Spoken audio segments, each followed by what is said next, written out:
Welcome, Japanese woodblock print collectors and enthusiasts, to a special edition of our series on famous Japanese artists. Today we'll be talking about my favorite ukiyo-e artist, the one that first turned me onto woodblock prints. When I was in high school, most kids my age had this poster in their room, or this poster. But not me. I had a poster of this print by today's artist, Utagawa Hiroshige. I've produced a few other videos on Hiroshige in the past. There was this one that talks about the three Hiroshiges and how they are related to each other, and we compare their styles. And then there was this one where we examined 5 Hiroshige prints that were won at an auction.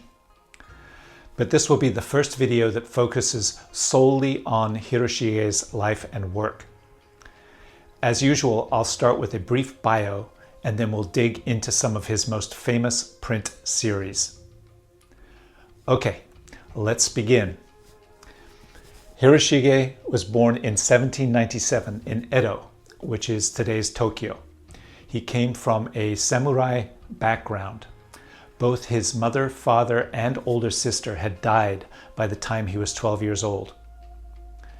His father left him his fire warden job at Edo Castle. This wasn't a very demanding job, and he had a lot of free time. He always had an artistic talent, so he took up painting. He wanted to study with Utagawa Toyokuni, who was the head of the Utagawa Art School, but Toyokuni rejected him because he had too many students already. So Hiroshige apprenticed to Utagawa Toyohiro. Besides the mentorship of Toyohiro, Hiroshige also studied the techniques of the Kano school, the Chinese Southern school, and the Shijo school, along with techniques of Western art. In the year 1832, he passed his fire warden job off to his son and became a full-time artist. Now let's talk about his work. Hiroshige produced over 8,000 different designs during his lifetime, including prints, book illustrations, and paintings. About 5,500 of his designs were woodblock prints. For the first 10 years or so, he focused on common ukiyo-e themes, such as beautiful women and actors. And then, after the death of his master Toyohiro in 1831, he released a landscape series called Famous Places in the Eastern Capital, which was probably influenced and helped by the success of Hokusai, who had recently published 36 Views of Mount Fuji. This landscape series got some recognition and started Hiroshige down the path to becoming the greatest landscape artist of the ukiyo-e era. Hiroshige's next big break came when he joined a procession to Kyoto in 1832. He traveled along the 300-mile Tokaido road and sketched the scenery and wrote poetry along the way. When he returned home, he produced a series of 55 prints called the 53 Stations of the Tokaido, also known as the Hoeido, or Great Tokaido. I'll show you some of the more popular images from this series, starting with this famous print of Shono. This is station number 46 on the Tokaido. This is a very dramatic print. Look at these strong angles of the sloping hill and the trees in the background bent by the rainstorm. You can barely see them, but on the right side there are the roofs of houses. This print has multiple layers, starting with the pattern of the falling rain, and then the tree branches in the foreground, the hill with the travelers, then 3 layers of trees in the background becoming more abstract, the tops of the trees almost looking like the curls on a breaking wave. The background is monochromatic in blacks and grays. The travelers too are quite animated. Their heads are down, running to escape the storm.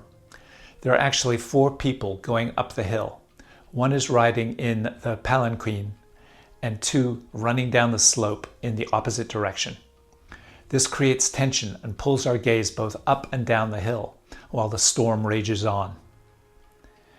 Hiroshige creates this compelling atmospheric scene that we can all relate to. And kudos to the block carver and the printer who could render these wonderful color gradations and subtle details. No wonder this is one of the masterpieces of this series. This print fetched $43,000 at auction. Let's look at another rain scene in the series. This is the station Tsuchiyama. Once again, we have the rain falling, but this time at cross angles. All the activity is happening in the lower 1/3 of the print, with the waterfall and the procession crossing the bridge. In the top left, we have some trees and houses blending together, and then in the middle, we have this vast expanse of space with some shading and just the rain layered on top. Hiroshige doesn't place the action in the middle of the screen. It's more powerful and evocative to have this empty space between the men and the village. It provides a visual break and at the same time makes the scene more interesting. Here's another scene I like. This is Kanbara. It's a snow scene, and among Hiroshige's prints, the ones with snow and rain are probably the most sought after because he was such an expert at these atmospheric landscapes. Once again, we have these angles, but it's a quiet scene because the angles are softened by the snow and the monochromatic color palette.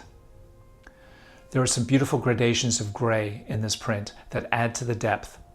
Look at the snow quietly falling from the sky. We see these pops of color in the people slogging their way through the snow, huddled under their winter clothes. This print sold for over $200,000 at auction. The last one I'll show you is the station Gogh. We are in the town in the evening, and some women that work in one of the roadside inns are aggressively trying to pull some travelers into their inn. It's quite a funny scene because you can see that the travelers don't want to go. This print underscores another important characteristic of Hiroshige's style. In his prints, he seeks to make his people real and relatable. They are caricatures, but they aren't the stiff, formal figures that was the tradition of the Utagawa school. He sketches them and gives them personality and purpose within the scene. His people aren't props, they are part of the landscape and allow us another viewpoint, usually the viewpoint of the common man from within the print. During his lifetime, Hiroshige designed over 20 separate 55 stations of the Tokaido series in different sizes and formats. The website hiroshige.org.uk is a great resource if you want to see what these look like. Hiroshige also created landscape print series of other locations, such as 8 Views of Omi. He did 14 separate series of 8 Views of Omi from 1810 to 1857. Here's an old postcard of one of the locations that's famous for the Karasaki Shrine and its spiritual pine trees. And here are some of the prints he designed of Karasaki over the years. You can see that even though the location he depicted is the same, the format and the amount of effort and detail varies greatly. This variation is probably based on the publisher who commissioned him and the budget. You may think that with all this traveling, when did he have time to design landscape prints? In fact, Hiroshige was known to base some of his scenes on the paintings and guidebook illustrations of other artists. This borrowing was a practice that most of the Ukiyo-e artists accepted. So no, he didn't visit all the locations that he illustrated, and he took artistic license. So he would transform a summer scene into a winter one and remove houses or obstructions to enhance the landscape when needed. He is quoted as saying, "Everything lacking in taste and grace must be omitted. To depict a beautiful view, the artist must know how to combine with one another each of the elements that constitute that view." Let's take a break from landscapes and talk about fish. starting with his grand series of fishes from 1832. He produced many series of fish prints. Composition-wise, they are very simple and balanced, with different types of fish and appropriate vegetables like ginger and wasabi arranged on a simple color gradation background. This simplicity is contrasted by the gorgeous detail that Hiroshige's block carvers and printers produced. Look at the realistic detail on the fish scales and the color gradations that add to the realism. These prints are quite popular and can cost up to $1,000 for a nice original if you can find one. The same artistic skill he brought to fish, he also applied to birds and nature in general. Look at this wonderful composition from 1830 called Cuckoo and Full Moon. Here are 3 turtles swimming in a stream from 1840. And this awesome print called Small Horned Owl on Maple Branch Under Full Moon. Finally, these gorgeous, graceful butterflies from 1835. Hiroshige designed hundreds of Kacho-e, or nature prints. In 1835 to 1842, he started to produce the 69 stations of the Tokaido, which was a joint production or a collaboration with the artist Keisai Eisen. Here's one from that series by Eisen, so you can see that he was also a very good landscape artist, although he preferred to do pictures of beautiful women. Hiroshige designed 46 of the 70 prints. The Kisokaido is similar to the Tokaido road, but it has 69 stations or rest stops, and it's the inland route rather than the coastal route from Edo to Kyoto. This last print here is called Autumn Moon at Seba. It's an interesting scene of boatmen navigating along the Narai River. In the distance you can see yellow rooftops. This is one of the standout prints from the series and sold for over $70,000 at auction. Since I'm a big fan of restaurant-themed prints, I have to mention his 1838 series, Famous Restaurants in Edo. Here is the Tamaya restaurant. It's a snow scene with the restaurant on the left. I like the 3 small chubby dogs playing in the snow in front of the restaurant. This one is of the Tagawaya restaurant. The customers are in the center of the print, leaving the restaurant after eating and drinking. I love the expressions on their faces. The men look drunk and the women are helping them walk. The restaurant work staff are cleaning up the empty plates and lighting the way for them to go home. And here's one of the Aoyagi restaurant in Ryogoku, with the waitress bringing food out to a pleasure boat on the river. It's kind of an early example of a drive-through restaurant. Like many artists, Hiroshige collaborated with other famous artists of the day to produce popular print series. Here are some of these collaborations. In 1845, we have this collaboration with Kuniyoshi and Kunisada. It's called 100 Poems by 100 Poets. In the top third, we have the title of the series and a famous poem by a famous poet from history. The bottom 2/3 have a scene that relates to the poem. Hiroshige designed 35 prints out of the 100. Also in 1845, we have the pairs Tokaido. This collaboration is also with Kuniyoshi and Kunisada. And I love this series, once again bringing together 3 great artists, and each one creating designs of scenes of the Tokaido. Here is Kanaya by Hiroshige. You can see the bold black title on the top right, and on the left is a poem or description of the scene. One thing that's interesting is that there were multiple publishers involved, and each publisher chose a different shape to brand their prints. So if we look at the top left on this print, the kanji is contained within a stylized shrimp border. This is how the publisher Ebiya branded his prints. The publisher Senzaburo uses this kidney bean-shaped border, and the fan-shaped border is used by the publisher Ukiyo-e. You can find original prints from this series starting at a few $100s. In 1854, Hiroshige worked with Kunisada on a series called The Two Brushes Tokaido.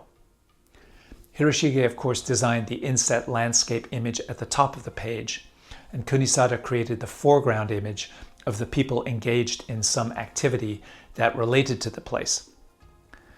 This is a great series to collect, and you can also find originals from this series starting at a few $100s. Hiroshige created two 36 Views of Mount Fuji series. The 1852 series was a chuban format. We can see an example on the far left. The other 1858 series is the larger oban print in vertical format. Here's a few prints from that first series that I like. And here's some of my favorites from the 1858 series. I think that the 1858 series has better designs, although both series are amazing and great to collect.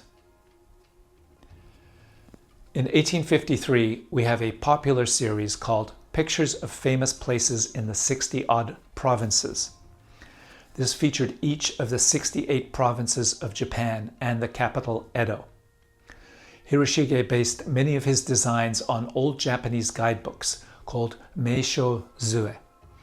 Here's an example of one of those guidebooks. This was the first time such a vertical format had been used in a major landscape print series. Hiroshige probably decided to go vertical rather than horizontal to imitate these single-page landscapes in the guidebooks. And the format gave Hiroshige more depth to experiment with perspective.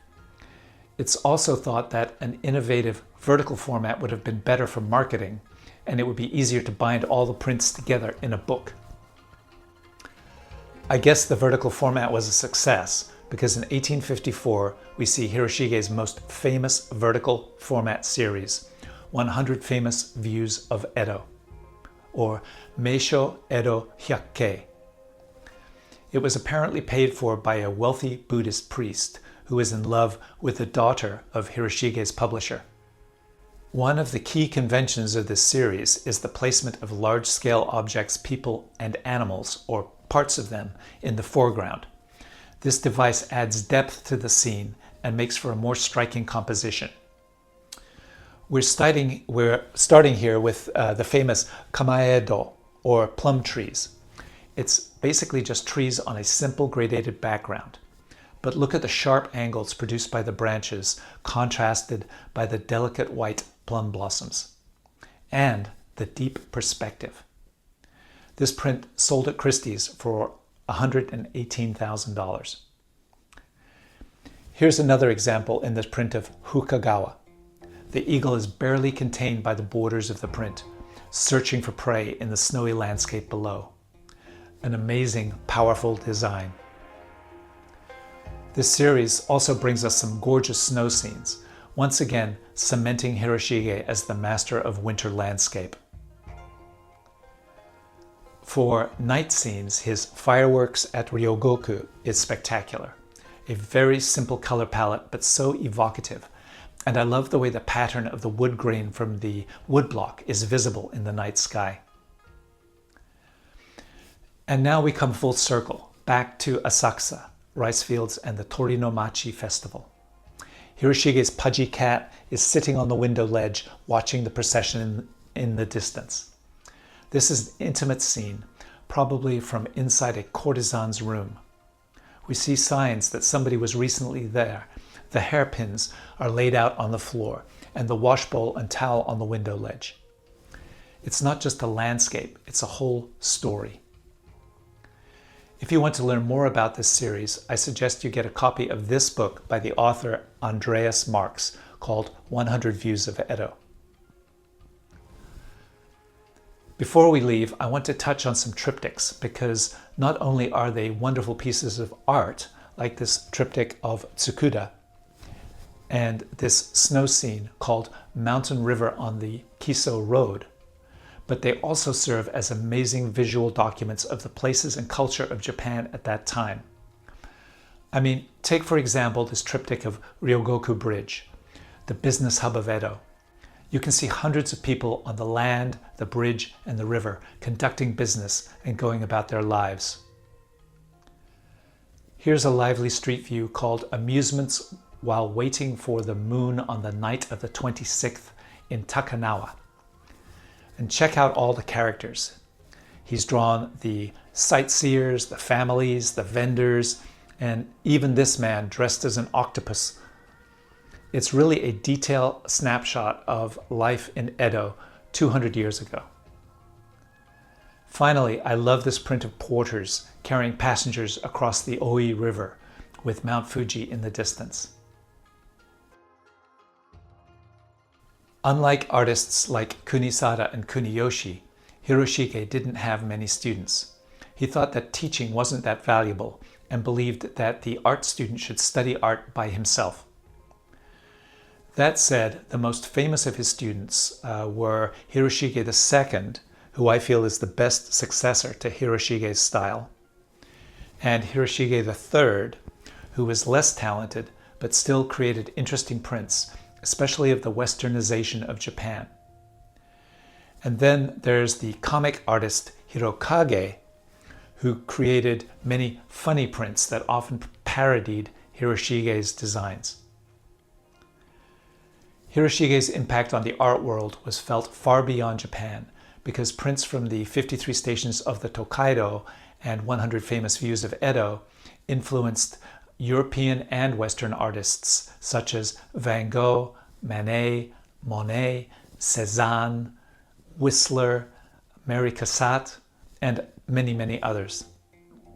Hiroshige died at the age of 62 during the Great Edo cholera epidemic of 1858. He was buried in Togakuji Temple.